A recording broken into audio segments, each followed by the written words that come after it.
একদম শেষ পর্যায়ে আমরা ফারজানা আপার কাছ থেকে 1 মিনিটে শুনবো উনি যা বলছেন আব্দুল হান্নান মাসুদ।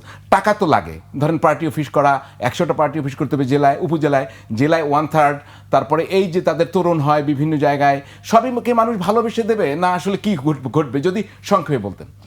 এটা ফান্ড কালেকশন প্রত্যেকটা রাজনৈতিক দলের কোনো না কোনো সিস্টেম থাকে, কিভাবে তারা ফান্ড কালেক্ট করবে এটা তাদের উপর ডিপেন্ড করবে। কিন্তু একটি রাজনৈতিক দলের উত্থান বা তার এটাকে টেনে নিয়ে যাওয়ার জন্য শুধুমাত্র ফান্ডে কিন্তু বিষয় না, রাজনৈতিক দলের যে আইডিওলজিটা থাকে এই আইডিওলজিটার উপর ডিপেন্ড করে কিন্তু একটি দল এগোবে নাকি ঝরে পড়বে সেটা ডিপেন্ড করে। সো আমরা যদি ওদের ফান্ড কালেকশনের দিকে এত বেশি নজর না দিয়ে আসলে তারা কোন উদ্দেশ্যে দলটা গঠন করলো, বাংলাদেশকে আরো অস্থির পরিস্থিতির মধ্যে নিয়ে যাওয়ার জন্য নাকি বাংলাদেশের আসলে গণ অভ্যুত্থানের যে বাস্তবতাটা সেটাকে এক্স্যাক্টলি এক্সিকিউট করার জন্য আসলে সেই বিষয়ের দিকে নজর দেওয়ার বোধহয় আমার কাছে। ধন্যবাদ। রাশেদ খান, আপনার কাছ থেকে একদমই 30 সেকেন্ড শুনতে চাই।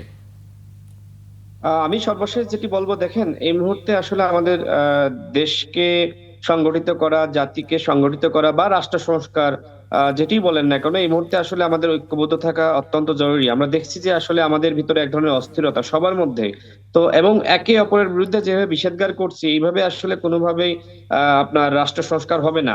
সেক্ষেত্রে মাসুদদের সব থেকে বেশি দায়িত্ব, কারণ অভ্যুত্থানের সামনে থেকে নেতৃত্ব কিন্তু তারাই দিয়েছে। তারা যখন বিভক্তিমূলক বক্তব্য দেয়, বিভিন্ন মানুষকে নিয়ে নানান ধরনের কথা বলে, আমি মনে করি এইগুলো তাদের বন্ধ করা উচিত। বরং তাদের উচিত সবাইকে নিয়ে ঐক্যবদ্ধ থাকা, এবং সেই কাজটা এই মুহূর্তে তাদের উপর অনেক বেশি দায়িত্ব, কিন্তু আমার মনে হয় সেই দায়িত্বের জায়গাটা রাইট, বিভক্তি চাই না, ঐক্য। রাশেদ খান বললেন। ধন্যবাদ রাশেদ খান, আপনাকে ধন্যবাদ।